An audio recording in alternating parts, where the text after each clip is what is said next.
Bismillahirrahmanirrahim. Assalamualaikum warahmatullahi wabarakatuh. Sahabat beriman yang dirahmati Allah. Ada satu ibadah sunnah yang sangat dianjurkan oleh Rasulullah Shallallahu Alaihi Wasallam setelah sholat maghrib. Amalan ini hanya memerlukan waktu sekitar 3 menit. Namun ganjarannya luar biasa. Seakan-akan telah beribadah selama 12 tahun. Betapa besarnya karunia yang Allah limpahkan bagi mereka yang mengamalkannya. Pada kesempatan kali ini, mari kita bahas lebih dalam tentang keutamaan ibadah di antara maghrib dan isya. Pastikan menyimak hingga akhir video agar tidak terlewat ilmu yang berharga ini. Sebelum itu, mari kita mulai dengan membaca dan menuliskan satu sholawat kepada Rasulullah Shallallahu Alaihi Wasallam. Niatkan pahalanya bagi kedua orang tua, keluarga, atau kerabat yang telah berpulang ke rahmatullah. Semoga menjadi syafaat bagi mereka di alam barzah. Amin ya rabbal alamin. Sahabat beriman yang dirahmati Allah, setiap waktu memiliki rahasia dan keutamaannya tersendiri. Ada amalan khusus yang dianjurkan untuk dikerjakan pada waktu-waktu tertentu. Salah satunya adalah saat antara maghrib dan isya. Meskipun durasinya tidak lama, namun di dalamnya tersimpan keberkahan yang besar bagi siapa saja yang memanfaatkannya dengan amal soleh.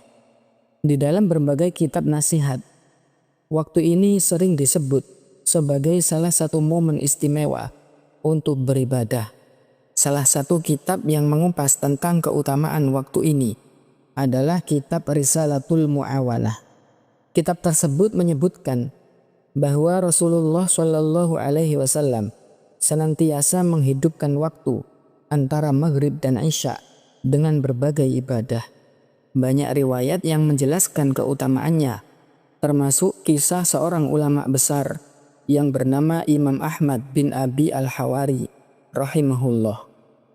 Suatu ketika beliau bertanya kepada gurunya, Syekh Abu Sulaiman rahimahullah, "Wahai guru, mana yang lebih utama, berpuasa di siang hari atau menghidupkan waktu antara maghrib dan isya?"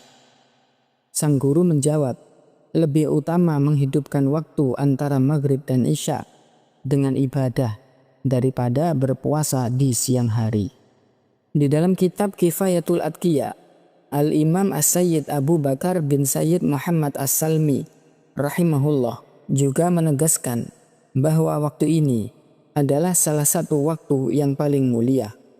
Oleh karena itu, dianjurkan untuk mengisinya dengan ibadah seperti membaca Al-Quran, berzikir, bersolawat, serta berbagai amalan sunnah lainnya. Di antara amalan utama pada waktu ini adalah sholat sunnah awabin. Rasulullah Shallallahu Alaihi Wasallam bersabda, sebagaimana diriwayatkan oleh Imam At-Tirmidzi dari Amr bin Abbasah radhiyallahu an. Barang siapa yang sholat di antara maghrib dan isya, maka ia termasuk dalam sholat awabin, yaitu sholatnya orang-orang yang kembali kepada Allah. Allah mencintai mereka, melimpahkan rahmatnya kepada mereka. Di dalam kitab Ihya Ulumuddin, Imam Al-Ghazali rahimahullah menyebutkan bahwa sholat ini termasuk sunnah muakkad, yaitu sunnah yang sangat dianjurkan.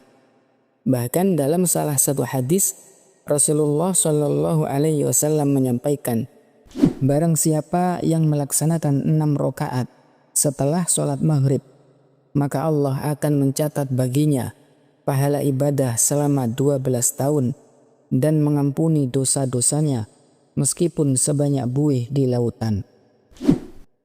Imam Syekh Zainuddin Al-Malibari rahimahullah di dalam kitab Fathul Mu'in menjelaskan beberapa ketentuan mengenai sholat awabin, yaitu jumlah rakaatnya bisa 2 rakaat, 4, 6 atau bahkan maksimal 20 rakaat. Dapat dilakukan langsung setelah sholat maghrib atau diselingi dengan zikir terlebih dahulu. Niatnya adalah sebagai berikut. Usolli sunnatal awwabin raka'ataini lillahi ta'ala. Aku niat sholat sunnah awwabin 2 rakaat karena Allah Ta'ala. Setelah menyelesaikan sholat awwabin, dianjurkan untuk membaca doa sebagaimana yang disebutkan oleh Imam Al-Ghazali di dalam kitab Ihya Ulumuddin. Allahumma ja'alni syakuran waj'alni saburan waj'alni fi aini saghiran wa fi a'yunin nasi kabiran. Rabbana atina fid dunya hasanah wa fil akhirati hasanah wa qina azaban nar. Walhamdulillahi rabbil alamin. Ya Allah, jadikanlah aku orang yang banyak bersyukur, jadikanlah aku orang yang sabar, dan jadikanlah aku kecil dalam pandanganku sendiri, tetapi besar dalam pandangan manusia. Wahai Tuhan kami, berikanlah kami kebaikan di dunia dan kebaikan di akhirat, serta lindungilah kami dari azab neraka. Segala puji bagi Allah, Tuhan semesta alam. Sahabat beriman yang dirahmati Allah, adapun di antara zikir yang dianjurkan setelah sholat maghrib adalah membaca Allahumma ajirni minan nar sebanyak 7 kali sebelum berbicara. Rasulullah Shallallahu Alaihi Wasallam bersabda, barang siapa yang membaca doa ini setelah sholat maghrib sebelum berkata-kata, lalu dia meninggal dunia pada malam itu, maka ia akan dicatat sebagai orang yang terbebas dari api neraka. Demikian pula setelah sholat subuh, jika doa ini dibaca sebanyak 7 kali sebelum berbicara, maka Allah akan menetapkan keselamatannya dari neraka. Sahabat beriman yang dirahmati Allah, waktu antara maghrib dan isya memiliki keutamaan besar. Para ulama dan orang-orang soleh selalu memanfaatkannya dengan amal kebaikan, bukan kesia-siaan. Bahkan Rasulullah Shallallahu Alaihi Wasallam sangat tidak menyukai orang yang tidur sebelum sholat isya, karena dapat mengurangi keberkahan waktu ini.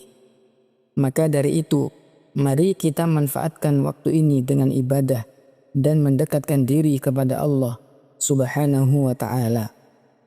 Semoga kita termasuk hamba-hamba Allah yang mendapatkan keberkahan serta rahmatnya.